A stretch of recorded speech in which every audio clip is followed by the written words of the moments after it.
Nicholas, good morning. Wonderful to see you. Yeah, I am doing fantastic, Matt. How are you doing? I'm doing great. How has your summer been? Oh, summer's been awesome. It's still summer, so it's still awesome right now. Oh, yeah. My mother-in-law here. I got back my kid from France, so yeah, we have so excited to be starting. And the content break was amazing. Just having a 2 weeks or now a month without having to produce content I know. was actually pretty amazing. I know. Breaks are positive. Breaks are always healthy. Breaks are good. I'm still in the middle of vacation, so you notice my background is not the same. I'm down the Jersey Shore. We're enjoying the last couple of weeks of our vacation, but I was anxious to get together with you again to talk about this, to talk about all things video commerce. But one of the things I wanted to ask you about, I don't know if you saw, but the host of uh, the Armchair podcast, Dak Shepard, he's a Hollywood guy, just signed an $80 million deal with Amazon for his Whoa. podcast. $80 million deal. Now, Nicholas, you've been off for a couple of weeks. I'm assuming you got some big news for me about the Vcommerce show. Did you sign? Did you sign with Amazon while you were away? Not yet, Matt, but I'm working on it. Not yet, not yet. Excellent, excellent. All right, let's go. All right.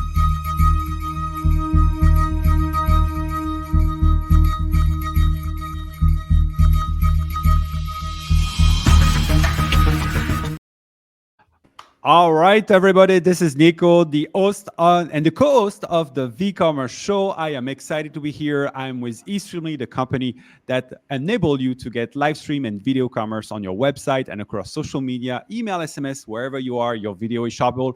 And I am here with the great co-host of the year, Matt, with E6 Marketing, the company that gets you on QVC and HSN. So excited to be here, Matt. Let you in to tell us what the show is about.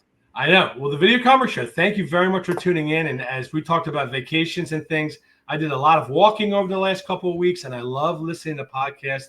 And this Video Commerce podcast is right up our alley. We talk about all things video commerce. Video commerce is what DRTV, direct response television, started out as probably 40, 50 years ago, evolved in QVC and HSN, 24-hour, 7-day-a-week video selling, and now it's through all video commerce dynamics through TikTok and Instagram, Facebook. So we here at the Vcommerce Show talk about a few topics each week, hopefully give you some information that you didn't already have, entertain you a little bit, and keep you informed of everything happening in the video commerce space.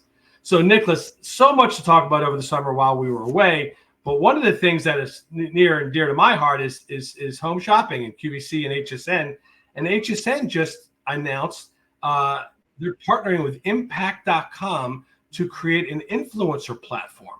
So I don't know a whole lot about this, but apparently they're going after these influencers that could help them drive eyeballs and inevitably drive sales.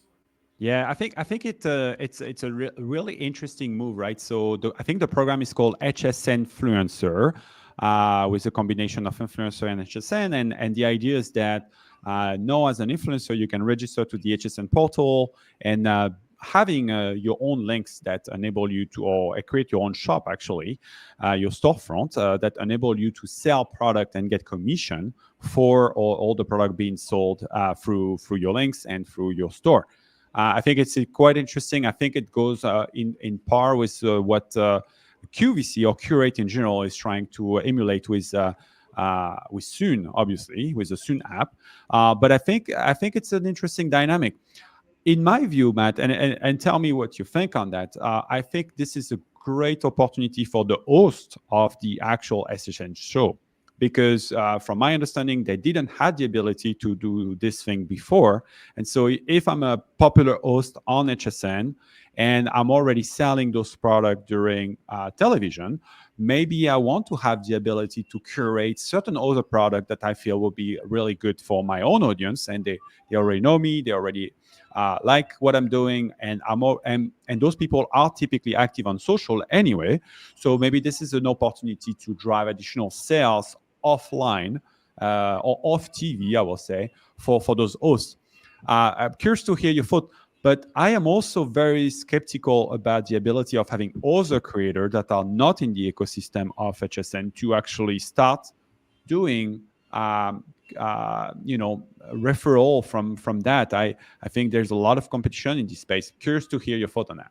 No, as we always talk about, the influencer market it's a struggling market, but it's a dynamic market, and it leans more towards a younger consumer.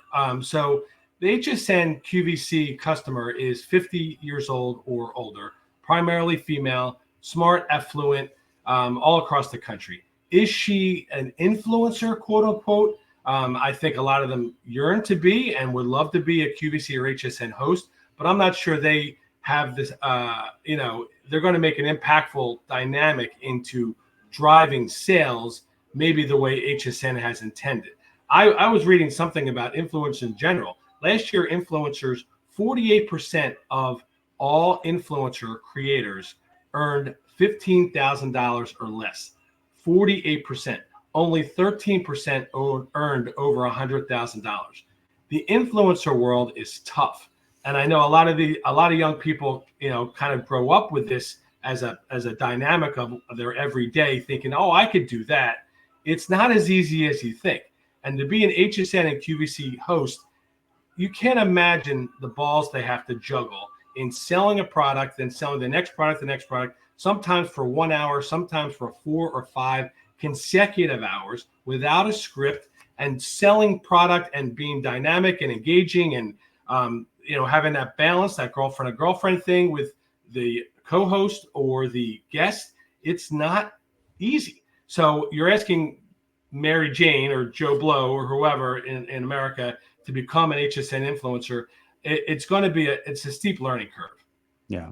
And I mean, I think, the way I was thinking about this, not so much being like an HSN influencer per se. I was thinking more like, hey, I can, there's a deal going on at HSN and I can make 10% on that deal. I like this product. Let me promote it to my own audience and see if they will be willing to buy.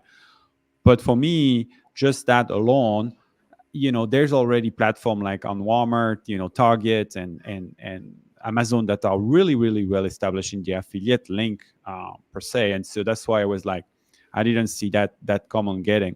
I will be interested to hear and see if the affiliate, the way you think about it, is actually a path to get you to maybe becoming a host at some point. Because there's also this fact, we just had someone on the show before, which we released last week on Tuesday, sorry. Her name was Lucy Norris. And what's interesting, she wanted to be on HSN and she wants us to be there, but it was a path for us. Like no one really was willing to give her a chance, and she hacked her way to get there. So maybe there will be is those influencer program a way to spot talent, maybe younger, that wants to be there. We know that Sarah also which is at T3, also wanted to be a QVC host at some point in her life, couldn't make it and hack her way there. So maybe that's also curious to see if that's going to lead to that. You know what I saw recently, which is kind of related to this topic? A brand that I work with, Philosophy at QVC, they're having their 25th anniversary celebration this month. So they've been on QVC for 25 years, and they've got a lot of special deals and exclusivities and things like that going on the month of July. And they included, and they've added into their dynamic, a weekly show for the month of July, every Tuesday at 11 a.m. Eastern.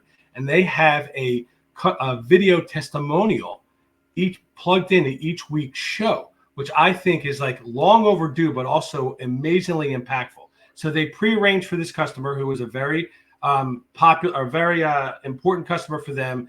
The woman buys a lot of Philosophy product through QVC, and she did a live testimonial on camera through Skype, and she was able to engage personally with the host and the guest.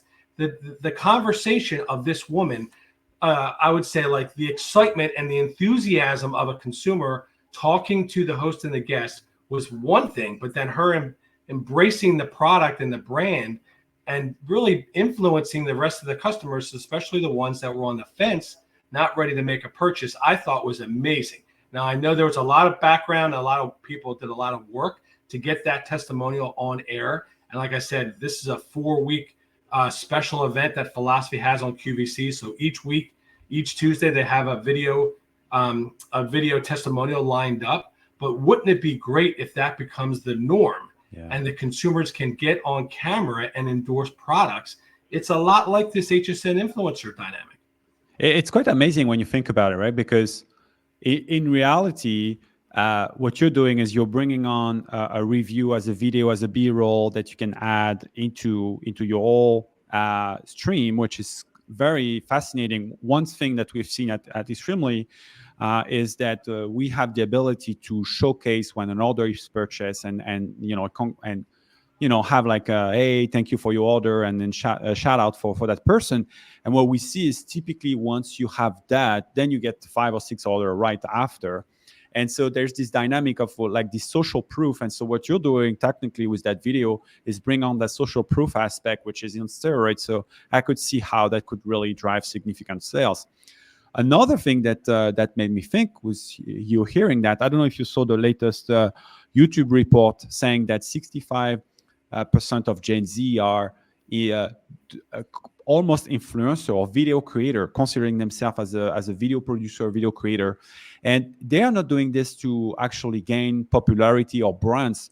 What's been amazing is there's a growing trend of responding through video directly to a video in the comments. So, maybe a couple years ago where you have a video, you want to interact with the producer of that video or with the creator, you will just chat on the comment and say, oh, I love your video, whatever.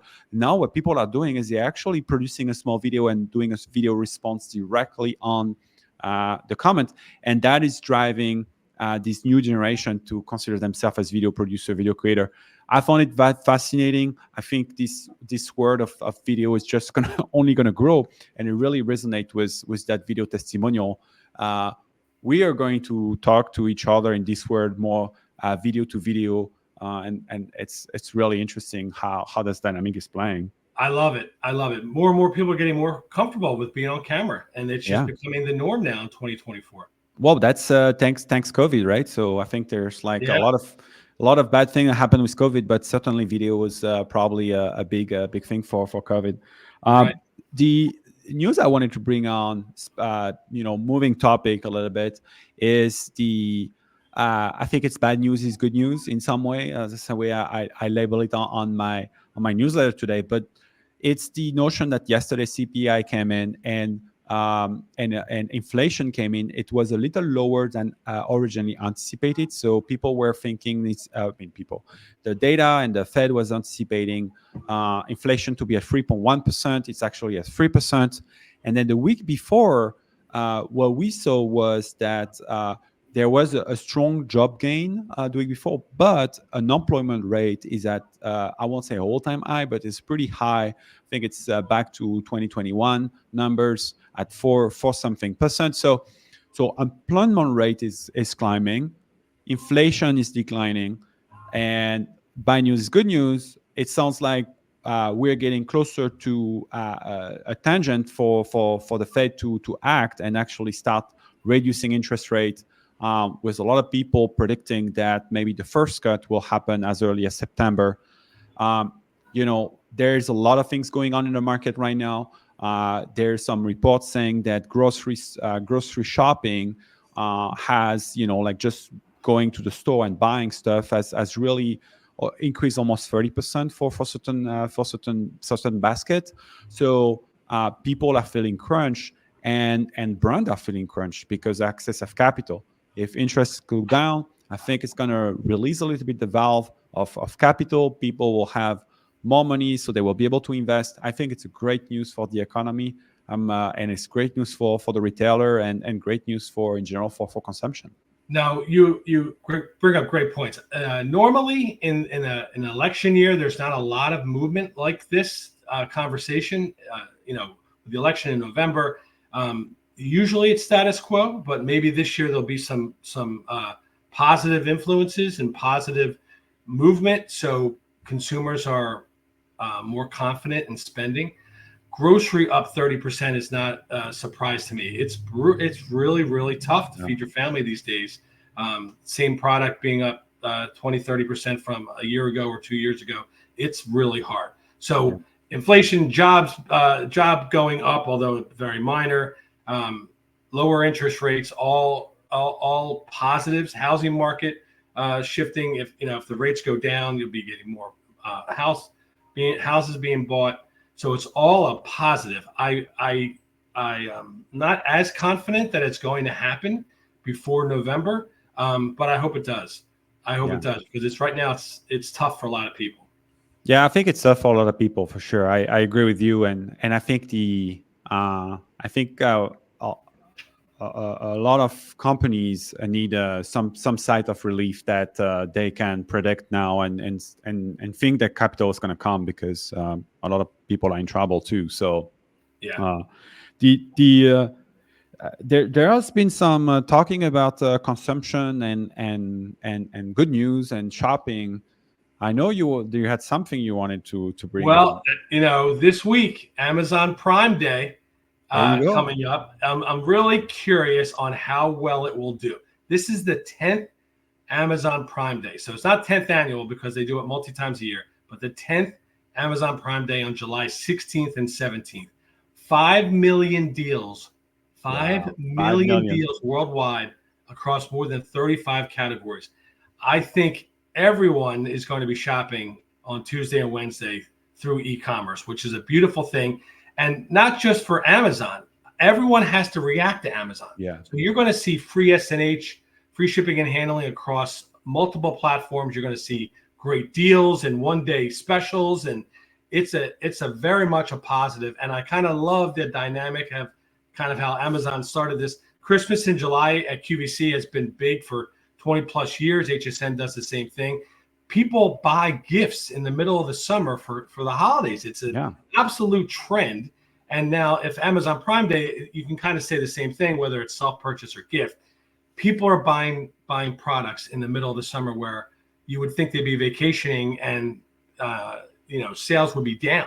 So I think overall, traditionally, retail dips in the summer because people aren't home and people are moving and traveling. But Amazon Prime Day has always been a driver. So I'm really curious to see how Amazon Prime Day does. And I like to think that the reflection of what happens on July 16th and 17th will be a forecast for the third and fourth quarter of 2024. I hope too. I think it's exciting. I'm very curious about what the number is going to look like. I mean, I'm sure you're familiar with what has been happening in China recently. They have a lot of discount event and things like that, and it has not been as a success as it used to be because people feeling crunch. So I'm hoping that we are going to see a very, very different dynamic here in the US, and that people are going to spend and are going to be excited and are going to get some deals on. Curious, you have anything in mind for you, Matt? Are you planning on making any specific purchase? I am terrible. I'm the anti. I'm the last minute shopper. I get what I need. I don't get excited about deals. I know that's the common thread of why people shop like this. But no, not I. How about you? Well, I you know what, I barely shop on like things that I don't need. But the other day I came across, during my vacation, I had a chance to go to Mexico in the Chiapas mountain, and in that house, in their Airbnb house, they had like a small press for making orange juice. Something very simple. And then you cut your orange juice, and then you have like, a small press. And I was like, the whole week I've been using that all day. I'm like, and the first thing I did when I came back was to buy one. And it's not that it's expensive. I think it was like $60 or something like that. But if I knew that Prime Day would have been on like 2 weeks after, I probably would have waited. But now I don't know what I'm going to get, honestly. But probably, I don't know. I need to get a new microphone, a new headphone. My daughter on the flight mistreated it, and so I only have one side working. So I probably that's probably going to be my shopping holiday gift. I got you. Before we go, there's a couple shout outs I'd like to give. One is, as I mentioned, Philosophy on QVC have their today's special value on Tuesday. It's a special one-day deal.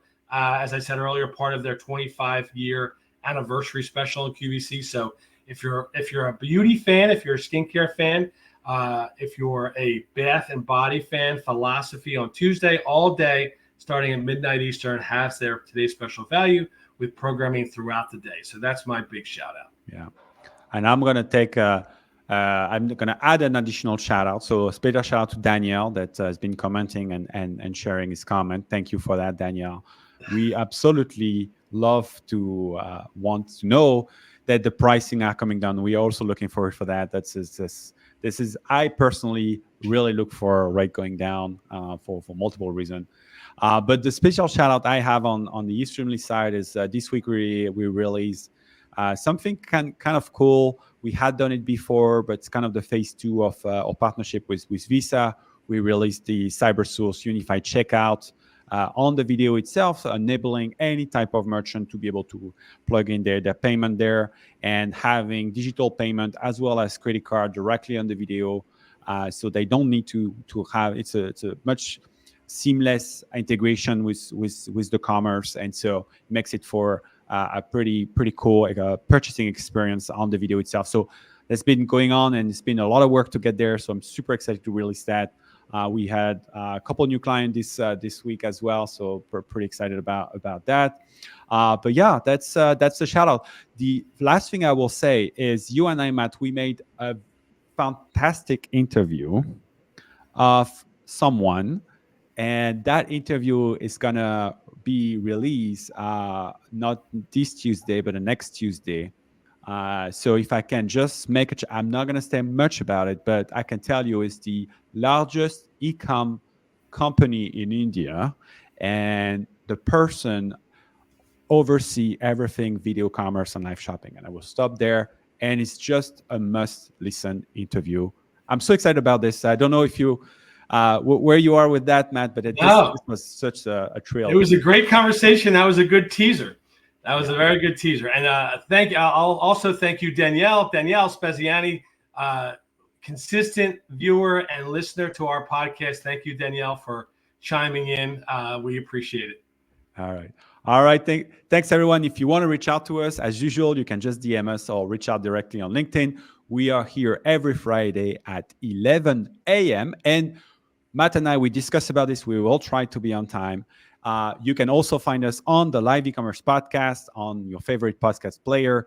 We are on YouTube, YouTube, LinkedIn, X, and also we are on Facebook. Facebook was not working today, so we'll figure this out for next week. But thank you, everyone. We love you all, and we'll see you again next Friday. Bye. Bye-bye.